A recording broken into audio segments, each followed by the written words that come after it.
So here we are on one of our locations. This is the project Wanaka to Haast. We're putting a fibre duct in.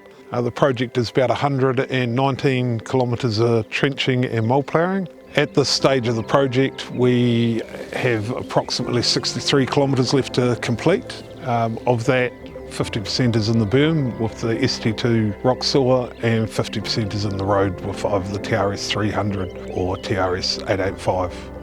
For it we did spend a good 6 months to a year planning and just looking at how we would overcome some of the challenges involved in the project.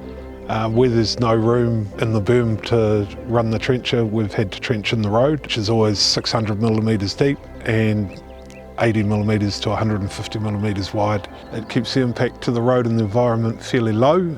We lay the duct as we trench and then cover it with a flowable mortar on top.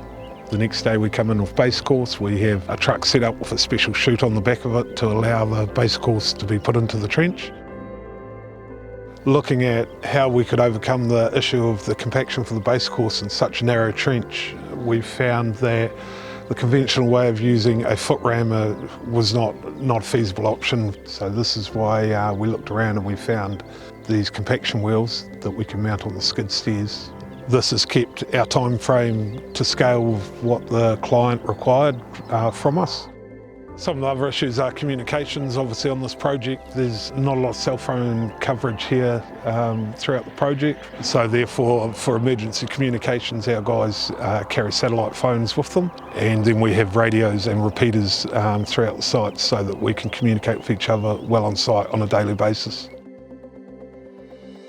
We as in traffic management are responsible for the health and safety of our workers as well as the people who are passing through our sites. So proper traffic management is very essential. It's a beautiful nature up here, but it has the most potential hazard, I would say. We have rock falls, slips, especially when the weather is changing. So we are always prepared for all the kind of emergencies which we may face up here.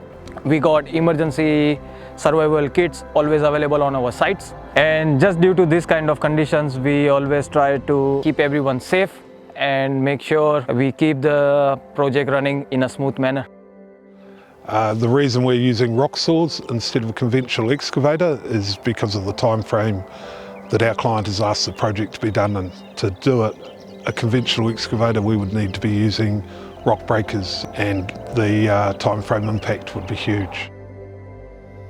We have chosen the ST2 for our berm trenching for this section of the project. We're laying fibre up here, about 120 kilometers. We need to lay the cable 1 meter deep. This machine can basically go up to 1.6 and it can go through some rock. We have to stay 1 meter far from our white line. So with this machine we can use the extensions on them and the blade can go 1 meter away from our white line. We can physically operate it from outside and actually see where the machine is going because of these trains. While trenching, we're laying the cable at the same time, which is time efficient. It just lays the cable at proper depth which is required by our clients.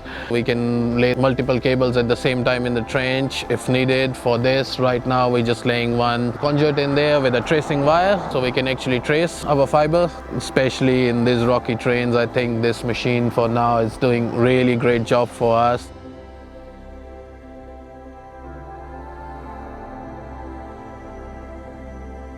With innovative solutions, we have met the challenges of this project and others throughout New Zealand.